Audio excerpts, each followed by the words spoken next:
प्यारे विद्यार्थियों नमस्कार। इनकम टैक्स के वीडियोज़ के क्रम में आज अपने जिस टॉपिक पर बात कर रहे हैं वो है सैलरी यानी वेतन से आय। पिछले वीडियो में अपने देखा था कि कैसे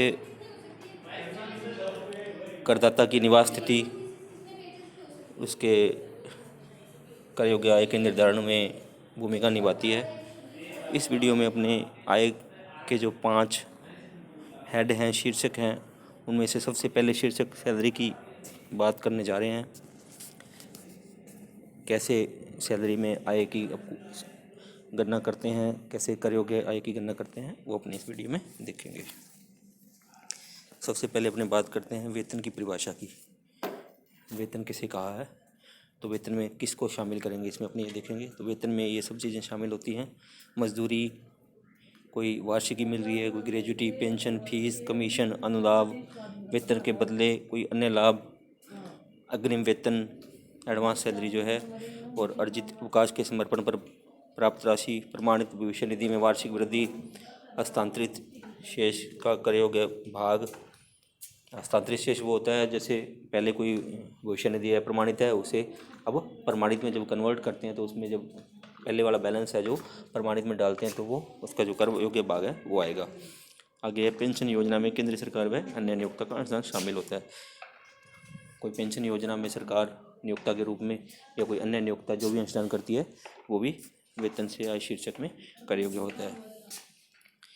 वेतन से जब कोई आय प्राप्त होती है, अगर वो प्राप्त ना भी हो, ड्यू हो जाए, तो भी वो टैक्सेबल होती है। यानी आय ड्यू हो जाए तो भी टैक्सेबल है, ड्यू हो जाए या प्राप्त हो जाए, दोनों में से जो भी चीज़ पहले हो जाए तो भी टैक्सेबल होगी। जैसे कोई सैलरी अपने को एडवांस मिल जाती है तो वो ड्यू तो नहीं हुई लेकिन वो टैक्सेबल होगी, और कोई सैलरी ड्यू हो गई है लेकिन अभी मिली नहीं है, वास्तव में पेमेंट नहीं हुआ है, तो भी वो टैक्सेबल होगी। और जो सरकारी कर्मचारी और अर्ध सरकारी कर्मचारी हैं उनकी सैलरी की गणना अपने मार्च से फरवरी तक करते हैं। जैसे इस साल के लिए अपने जो टैक्स लगाएंगे निर्धारण वर्ष 2021 के लिए, उसमें क्या होगा, मार्च 2019 से लेकर के फरवरी 2020 तक की सैलरी अपने लेंगे।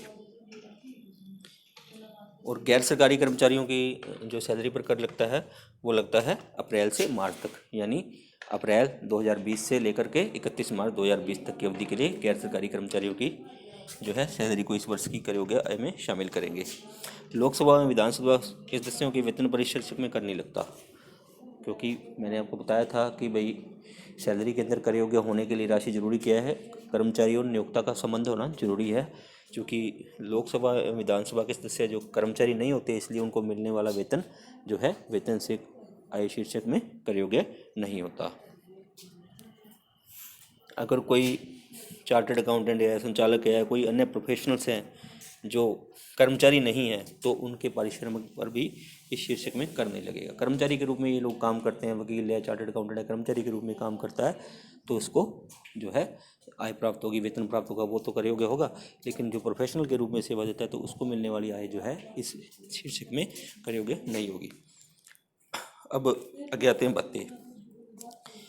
सैलरी मूल वेतन के अतिरिक्त कर्मचारी को बहुत सारे भत्ते भी मिलते हैं। उन भत्तों पर अपने एक एक करके चर्चा करेंगे।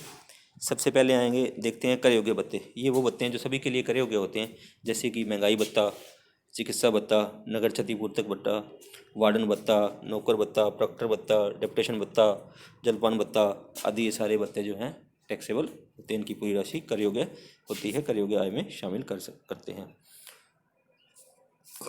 दूसरी श्रेणी में वो भत्ते आते हैं जो खर्च की गई राशि तक कर मुक्त होते हैं। यानी ये ऐसी राशि, ऐसे भत्ते हैं जो अगर जो प्राप्त होते हैं, जितनी राशि उनकी खर्च की कर दी जाए वो तो है कर मुक्त, और जो खर्च ना की जाए वो है कर योग्य है। सबसे पहले इसमें है सवारी भत्ता, यात्रा भत्ता, सहायक रखने का भत्ता, वर्दी भत्ता, शैक्षणिक अनुसंधान भत्ता आदि भत्ते जो हैं खर्च की गई राशि की सीमा तक कर मुक्त होते हैं। मान लीजिए आपने 10,000 रुपये भत्ता मिला, आपने 5,000 रुपये खर्च किए, तो 5,000 रुपये की राशि कर मुक्त होगी, और जो खर्च नहीं किए 5,000 वो कर योग्य होंगे। उसके बाद है निश्चित सीमा तक, मतलब पहले से ही इसमें नियम में सीमा निर्धारित की गई कर दी गई है कि इतनी राशि तक ये भत्ता कर मुक्त होगा। वो भत्ते कौन से हैं? बच्चों की शिक्षा के लिए भत्ता है 100 रुपये प्रति बच्चा प्रति माह की राशि से जो कर मुक्त होता है, अधिकतम 2 बच्चों के लिए। छात्रावास हॉस्टल के लिए भत्ता जो बच्चों मिलता है वो है 300 रुपये प्रति बच्चा प्रति माह, अधिकतम 2 बच्चों के लिए। उसके बाद अपने बात करते हैं, ये बहुत सारे भत्ते हैं जो जनजातीय क्षेत्रों, विशेष क्षतिपूर्ति, पहाड़ी क्षेत्रों में, सीमा क्षेत्रों में, दुर्गम क्षेत्रों में यातायात संचालन में लगे कर्मचारी को मिलते हैं। इनमें से जो जनजातीय क्षेत्र का भत्ता है, इसमें राज्य दे रखे हैं मध्य प्रदेश, उत्तर प्रदेश सहित जो है घोषित राज्य हैं, उनको 200 रुपये प्रति माह तक कर मुक्त होता है। और ये राजस्थान में जनजातीय क्षेत्र भत्ता कर मुक्त नहीं है। विशेष क्षतिपूर्ति भत्ता जो है 1000 से अधिक मीटर की ऊंचाई वाले स्थानों पर मिलता है। ये 300 रुपये से लेकर 7000 रुपये तक मिलते हैं। डिटेल मैंने आपको PDF में भेज दी है। इसमें विशेष क्षतिपूर्ति भत्ता मिलता है 300 रुपये से 7000, अलग रेंजेज हैं, उनके अनुसार मिलता है। दुर्गम क्षेत्र भत्ता भी 200 रुपये से लेकर 1300 रुपये प्रति माह तक कर मुक्त होता है। किस क्षेत्र के लिए कितना होता है इसकी डिटेल मैंने आपको PDF में भेज दी है। उसके बाद आता है यातायात संचालन में लगे हुए कर्मचारी के लिए, मतलब जो कर्मचारी रेलवे में सेवा करते हैं, अन्य यातायात एजेंसियों में सेवा करते हैं, उन कर्मचारियों को ये भत्ते की राशि कर मुक्त होती है। अधिकतम 10,000 रुपये प्रति महीना तक या वास्तविक प्राप्त भत्ते की 70% राशि, दोनों में से जो भी राशि कम हो वो कर मुक्त होती है, बाकी कर योग्य होगी।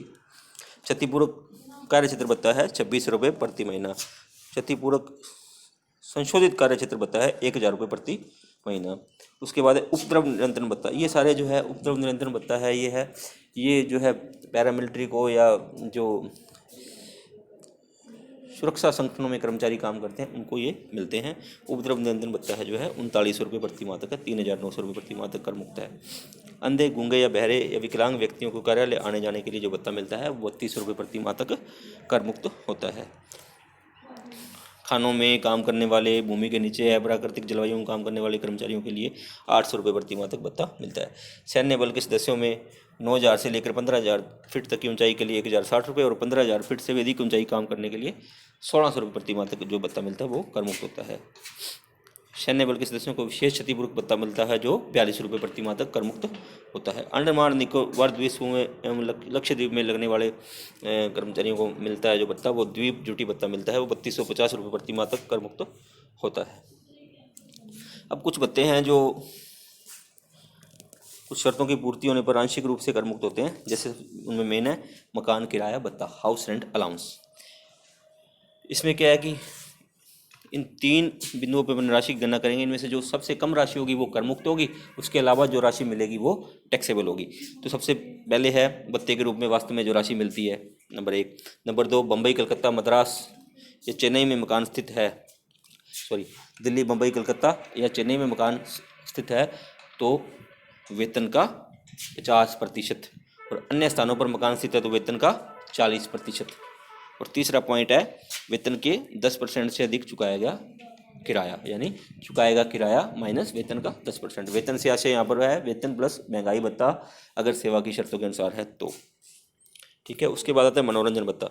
मनोरंजन भत्ते की जो है पूरी की पूरी राशि एक बार अपने सैलरी से इनकम में जोड़ेंगे, बाद में सैलरी में से जो छूटें देते हैं वहाँ पे इसकी छूट को घटाएंगे। छूट क्या रहेगी सरकारी कर्मचारियों के लिए, तो जो वास्तव में भत्ते की प्राप्त राशि है वो, नंबर 2, मूल वेतन का 20% या 5000 रुपये फिक्स 5000 रुपये, इन तीनों में से जो भी कम होगा, यानी अधिकतम 5000 रुपये राशि तक जो सरकारी कर्मचारियों को मनोरंजन भत्ते की छूट मिल सकती है। और गैर सरकारी कर्मचारियों को मनोरंजन भत्ते की कोई छूट नहीं मिलती, पूरी राशि टैक्सेबल होती है।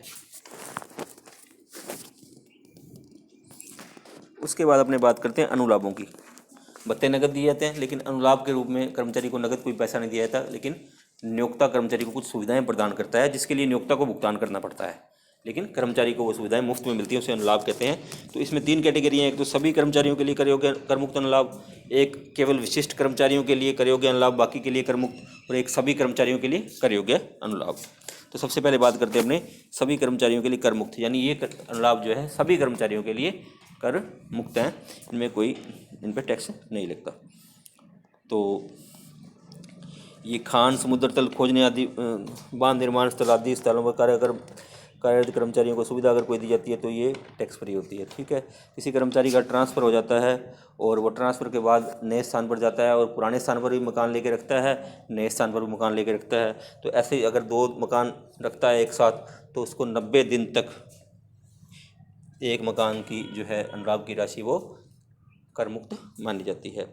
अगर स्थानांतरण की दिशा में 15 दिन तक कर्मचारी किसी होटल में रहता है, इस होटल के लिए नियोक्ता द्वारा भुगतान किया जाता है, नियोक्ता द्वारा सुविधा दी जाती है, तो वो 15 दिन तक ऐसी सुविधा कर मुक्त होती है। न्यायाधीशों को जो मुफ्त आवास की सुविधा मिलती है वो भी टैक्स फ्री है, वो टैक्सेबल नहीं है। संसद के अधिकारियों को जो मुफ्त आवास की सुविधा मिलती है वो भी टैक्स फ्री है। उसके बाद है बिना ब्याज रियायती ब्याज दर पर नियोक्ता द्वारा कर्मचारी को कोई सुविधा उपलब्ध करवाई जाती है लोन की बिना ब्याज के, तो ये 20,000 रुपये से अधिक का लोन नहीं हो तो वो टैक्स फ्री है। और या फिर किसी विशिष्ट बीमारी के इलाज के लिए कोई लोन दिया है तो वो भी पूरा टैक्स फ्री है। नियोक्ता द्वारा कोई शिक्षण संस्था संचालित की जाती है, नियोक्ता का कोई स्कूल है कॉलेज है वहाँ पे उसके बच्चे पढ़ते हैं तो वो निःशुल्क शिक्षा जो मिलती है वो भी जो है क्या है टैक्स फ्री है। कंप्यूटर एवं लैपटॉप नियोक्ता जो कर्मचारी को निजी उपयोग के लिए भी देता है तो भी वो टैक्स फ्री है। यात्रा व्यय में जो सहायता दी जाती है इसको अपने आगे डिटेल में देखेंगे। ये 4-4 साल के ब्लॉक में, प्रत्येक 4 साल के ब्लॉक में 2 बार जो है कर मुक्त होती है, उसके बाद टैक्सेबल होती है। विदेश में कोई कर्मचारी को सुविधा दी जाती है, धारा 10(7) में अगर किसी कर्मचारी को विदेश में कोई सुविधा दी जाती है, अगर वो भारत में पदस्थापित होता है तो उसको भारत में नहीं मिलती सुविधा, तो ऐसी सुविधा केवल विदेश के कारण ही मिल रही है तो वो टैक्स फ्री है। ठीक है। और अगर ऐसे अनुलाभों पर जो गैर मौद्रिक हैं कर्मचारी को नियोक्ता को लाभ देता है उस पर कर्मचारी नियोक्ता को टैक्स चुकाता है तो वो भी यहाँ टैक्सेबल नहीं है। घर से ऑफिस और ऑफिस से घर वापस जाने के लिए जो वाहन की सुविधा देता है वो भी कर मुक्त है सभी कर्मचारियों के लिए। टेलीफोन एवं मोबाइल की सुविधा सभी कर्मचारियों के लिए कर मुक्त है। रिफ्रेशर कोर्स प्रशिक्षण आदि की सुविधा कर्मचारी को अगर नियोक्ता उपलब्ध करवाता है तो वो भी कर मुक्त है। कार्यालय के काम के लिए पत्रिका एवं जर्नल की सुविधा दी जाती है तो वो भी कर मुक्त है। चिकित्सा सुविधाएं नियमानुसार, आगे अपने इसमें डिटेल पढ़ेंगे कौन सी चिकित्सा सुविधा कर मुक्त है। उसके बाद है कर्मचारियों को सामूहिक बीमा योजना करता है, ग्रुप इंश्योरेंस में नियोक्ता को योगदान देता है वो भी कर मुक्त है। नियोक्ता द्वारा कर्मचारी के संबंध में ली गई दुर्घटना बीमा पॉलिसी अगर कोई लेता है तो वो कर मुक्त है। उसके प्रीमियम का कोई भुगतान करता है दुर्घटना बीमा पॉलिसी के तो वो टैक्सेबल नहीं है। संपत्तियों का, कुछ संपत्तियां ऐसी हैं जिनका 10 वर्ष तक उपयोग करके नियोक्ता कर्मचारी को दे देता है, हस्तांतरण कर देता है तो वो भी जो है टैक्सेबल नहीं है। कार्यस्थल पर नाश्ते व भोजन की सुविधा उपलब्ध करवाता है तो वो टैक्स फ्री है, लेकिन भोजन की सुविधा 50 रुपये प्रति व्यक्ति प्रति भोजन के तक ही कर मुक्त है, उससे ज़्यादा की टैक्सेबल है। नियोक्ता के वाहन में मुफ्त यात्रा की सुविधा, रेलवे व एयरलाइन के कर्मचारी जो जिनको मुफ्त में यात्रा की सुविधा दी जाती है तो वो भी टैक्स फ्री है। ठीक है। मनोरंजन की सुविधा हमने पहले बता दिया, अगर वो तो भत्ता था उस भत्ते में तो क्या केवल सरकारी कर्मचारियों को 5,000 रुपये प्रति वर्ष या वेतन का 20% या वास्तव प्राप्त राशि, तीनों में से जो राशि है वो कर मुक्त होगी, और अन्य कर्मचारी को मिलने वाली मनोरंजन भत्ते की पूरी राशि जो है कर योग्य होगी। लेकिन ये मनोरंजन की सुविधा है, अगर सभी कर्मचारियों को समान रूप से मनोरंजन की सुविधा उपलब्ध करवाते हैं नियोक्ता तो वो टैक्स फ्री होती है। हेल्थ का क्लब है, स्पोर्ट्स है, अन्य सुविधा उपलब्ध करता है वो भी कर मुक्त है। उपहार की राशि अगर 5,000 रुपये तक है तो वो भी कर मुक्त है। अगर नगद में कोई उपहार दिया जाता है या ऐसे कोई वाउचर दिया जाता है, कोई कूपन दिया जाता है जिसका नगद में परिवर्तन हो सकता है तो वो पूरी राशि कर योग्य होगी। केवल वस्तुओं के रूप में उपहार दिए जाने पर 5,000 की राशि तक वो कर मुक्त होगा। अब बात आती है सभी कर्मचारियों के लिए कर योग्य अनुलाभ। अब तक तो बात की थी सभी कर्मचारियों के लिए कर मुक्त, अब है सभी कर्मचारियों के लिए कर योग्य, यानी ये विशिष्ट और अविशिष्ट सभी कर्मचारियों के लिए अनुलाभ ये कर योग्य होंगे। तो सबसे पहले रहने के मकान की सुविधा मूल्यांकन, रहने का मुफ्त में रहने का मकान की सुविधा नियोक्ता द्वारा कर्मचारी को उपलब्ध करवाई जाती है तो वो नियमानुसार टैक्सेबल होती है। सबसे पहले बात करते हैं सरकारी कर्मचारी की, तो सरकारी नियमानुसार जो देय राशि है वो इसमें टैक्सेबल होगी। और अन्य कर्मचारी को अगर नियोक्ता द्वारा मकान उपलब्ध करवाया गया है तो अगर ऐसी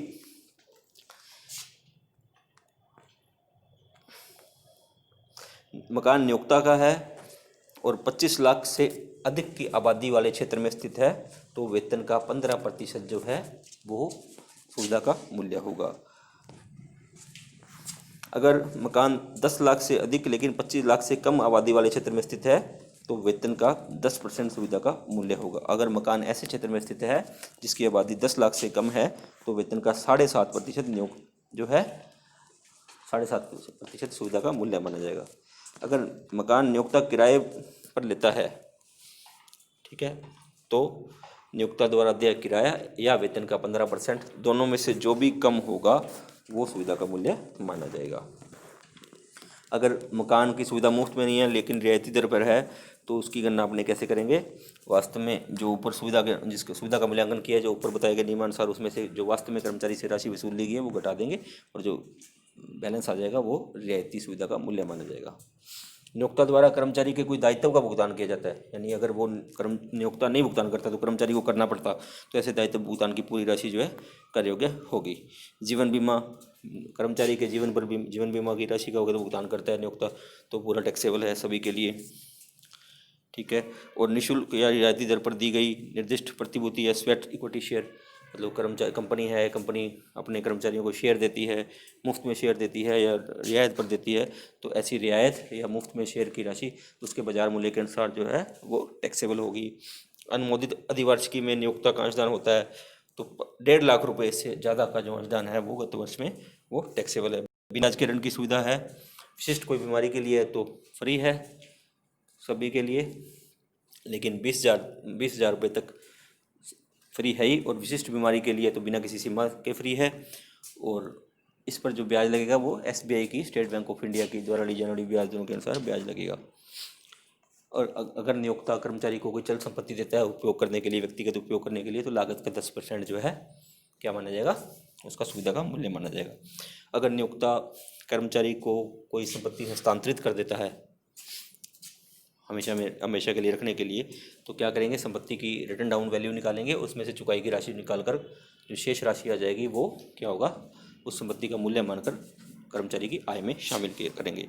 और रिटर्न डाउन वैल्यू की गणना करने के लिए कंप्यूटर है तो 50% की दर से रिटर्न डाउन वैल्यू पर 50% की दर से घटती दर से लगाएंगे, और कार है तो 20% वार्षिक, और कोई अन्य वस्तु है तो 10% वार्षिक के रूप में लगाएंगे। अगर छुट्टी मनाने के लिए नियोक्ता कर्मचारी को कोई भुगतान करता है तो जो भी नियोक्ता की जो लागत आती है वो टैक्सेबल है। निःशुल्क भोजन की सुविधा 50 रुपये प्रति भोजन के हिसाब से अधिक है जो वो टैक्सेबल है। उपहार की जो वस्तु का जो मूल्य है उस 5,000 रुपये से ज़्यादा है तो वो टैक्सेबल है। क्रेडिट कार्ड के लिए नियोक्ता कोई भुगतान करता है तो वो जो भुगतान करता है वो टैक्सेबल है। क्लब के खर्चों का भुगतान करते हैं तो भुगतान की गई राशि टैक्सेबल है। अन्य लाभ जो कर मुक्त नहीं है या केवल विशिष्ट कर्मचारियों के लिए कर योग्य नहीं है, वो जो है नियोक्ता जो भी लागत लगाता है अन्य लाभ को उपलब्ध करवाता है, जिसकी अपने ऊपर बात नहीं करी है, कोई ऐसी सुविधा उपलब्ध कराता है, जो भी नियोक्ता की जो लागत लगती है उसमें से जो नियोक्ता वसूल करता है शेष राशि जो है उसका लाभों का मूल्यांकन मानी जाएगी। अब आगे है विशिष्ट कर्मचारियों के लिए कर योग्य लाभ का मूल्यांकन। इसमें मोटर कार की सुविधा जो है केवल विशिष्ट कर्मचारियों के लिए जो है कर योग्य होती है, अन्य के लिए कर मुक्त होती है। इसमें कार की पावर के अनुसार 1600 हॉर्स पावर या उससे नीचे की है या 1600 हॉर्स पावर के ऊपर की है, इस हिसाब से अपने उसकी सुविधा का मूल्यांकन करेंगे। आगे मैं आपको डिटेल में बताता हूँ। यातायात की सुविधा, ये भी जो है विशिष्ट कर्मचारियों के लिए कर योग्य है, जो भी भुगतान की जाती है राशि उसकी।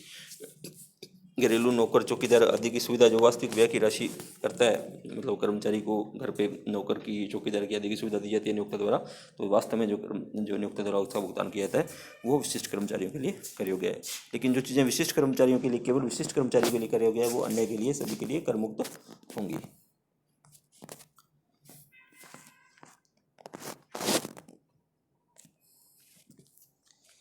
उसके बाद आता है गैस बिजली पानी की सुविधा, जो भी वास्तविक व्यय की राशि है। शिक्षा की सुविधा, वैसी ही किसी संस्था में जो इसका जो कीमत लगती है वो सुविधा उतनी ही कीमत जो है अगर शिक्षा नियोक्ता द्वारा जो वसूल की जाए वो कर्मचारी के लिए कर योग्य होगी। ग्रेजुटी है, अगर सरकारी कर्मचारियों को ग्रेजुटी मिलती है तो वो पूरी पूरी टैक्स फ्री है। ग्रेजुटी भुगतान अधिनियम 1972 लागू होने पर ग्रेजुटी की राशि निम्न में से सबसे कम राशि जो है टैक्स फ्री होगी, बाकी टैक्सेबल होगी। एक तो वास्तविक प्राप्त राशि और सेवा काल के वर्ष। इसमें क्या है कि सेवा काल के वर्ष लिए जाएंगे, 6 माह से अधिक की अवधि को पूरा वर्ष मान लिया जाएगा। इसमें सेवा काल के वर्ष इंटू 15/26 इंटू मासिक वेतन। और तीसरा है 20 लाख रुपए। इन तीनों में से जो भी राशि कम आएगी वो टैक्स फ्री होगी, बाकी टैक्सेबल होगी। अन्य कर्मचारी की दिशा में वार्षिक कर प्राप्त राशि और सेवा काल के पूर्ण वर्ष, पूरे वर्ष लेने हैं, अधूरी राशि को, अधूरे अवधि को छोड़ देना है, इंटू 1/2 इंटू औसत मासिक वेतन या 20 लाख रुपए। तीनों में से जो भी कम हो वो टैक्स फ्री होगी, बाकी टैक्सेबल होगी। उसके बाद आती है पेंशन की बात। जो मंथली पेंशन मिलती है वो पूरी पूरी टैक्सेबल है। एक मुश्त राशि मिलती है तो सरकारी कर्मचारी के लिए कर मुक्त है। अन्यों के लिए क्या है, अगर पेंशन के साथ ग्रेजुटी भी मिली है तो उसकी जो है राशि 1/3 कर मुक्त है। अगर पेंशन के साथ ग्रेजुटी नहीं मिली है तो उसकी राशि जो पेंशन की 1/2 कर मुक्त है, बाकी टैक्सेबल है। उसके बाद है अवकाश के समर्पण पर नगद राशि। जब कर्मचारी रिटायर होता है तो अवकाश का समर्पण करता है, अन्य समय भी अवकाश का समर्पण करता है, तो उन्हें जो राशि मिलती है वो निम्नानुसार जो है कर मुक्त होती है। एक तो सेवा काल के दौरान कोई अवकाश का समर्पण करता है नौकरी करते हुए तो पूरी की पूरी राशि टैक्सेबल होती है। एक रिटायरमेंट के टाइम में जो अवकाश समर्पित करके पैसे लेता है वो क्या कैसे टैक्सेबल होंगे। सरकारी कर्मचारी के लिए पूरी की पूरी राशि कर मुक्त होगी, और अन्य के लिए क्या होगा, प्राप्त वार्षिक राशि रियल में जो राशि उसे प्राप्त हुई है वो, और 10 माह का औसत वेतन या बकाया अर्जित अवकाश का औसत वेतन 1 वर्ष में 30 दिन का के हिसाब से, मतलब एक दिन में आप 1 वर्ष में आपने 30 दिन के ज़्यादा अवकाश नहीं मानने हैं, तो इन तीनों में से जो राशि कम होगी वो। और चौथा एक और भी पॉइंट है, 3 लाख रुपए, मतलब अधिकतम सीमा इसकी सीलिंग 3 लाख रुपए, 3 लाख से ज़्यादा होगा तो वो टैक्सेबल होगा। अगर छंटनी के समय कोई क्षतिपूर्ति दी जाती है कर्मचारी को, तो ये कैसे टैक्स फ्री होगी? सेवा के वर्ष इंटू 15 इंटू औसत दैनिक वेतन, यानी सेवा की प्रत्येक वर्ष के लिए 15 दिन का औसत दैनिक वेतन या 5 लाख रुपए या प्राप्त राशि, तीनों में से जो भी राशि कम होगी वो टैक्सेबल होगी। अब यात्रा व्यय में सहायता की अपने बात की थी, इसमें 4 वर्षों के ब्लॉक है। 1986 से शुरू होने वाले 4 वर्षों के 4 वर्षों के ब्लॉक लेने हैं। प्रत्येक ब्लॉक में 2 बार की जो है यात्रा व्यय में सहायता जो दी जाती है वो कर टैक्स फ्री है, कर मुक्त है।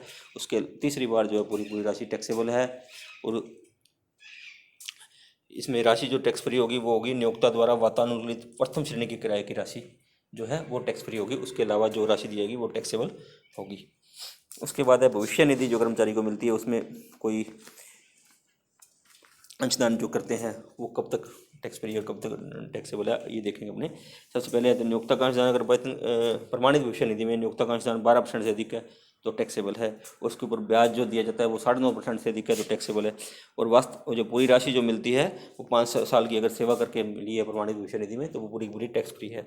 अप्रमाणित भविष्य निधि से जो राशि मिलती है उसमें स्वयं के अंशदान या उसके ब्याज को छोड़कर शेष राशि जो है वेतन से आय में टैक्सेबल है। स्वयं के अंशदान जो फ्री है उस पर जो ब्याज है वो अन्य साधनों से आय शीर्षक जो आगे आएगा 5वां शीर्षक आएगा वहाँ टैक्सेबल होगी। इसके अलावा वेतन से इस प्रकार अपने उक्त नियमानुसार वेतन अपने ग्रोस सैलरी पता लगा लेंगे। उसके बाद कुछ कटौतियाँ देंगे, जिसमें सबसे पहले स्टैंडर्ड डिडक्शन वो है 50,000 रुपये। 50,000 रुपये तक की अपने स्टैंडर्ड डिडक्शन यानी मानक कटौती देंगे, उसको हटा करके वेतन से करयोग्य आय आ जाएगी। मनोरंजन भत्ते के संबंध में मैंने आपको बता दिया, मनोरंजन भत्ते की जो है जो छूट है वो यहाँ घटाएंगे। और पेशे या रोजगार के संबंध में जो राज्य सरकार को कर लगाती है तो वो कर्मचारी द्वारा चुकाया जाता है, वास्तव में चुकाई गई राशि जो है बिना किसी सीमा के कर मुक्त होती है, वो अपने इसकी कटौती दी जाएगी यहाँ पे तो वो घटा देंगे। और उसके बाद इनको घटाने के बाद अपने आप जो राशि आ जाएगी वो होगी वेतन से करयोग्य आय। तो विद्यार्थियों मैंने आपको सैलरी का ये सम अप करवाया है।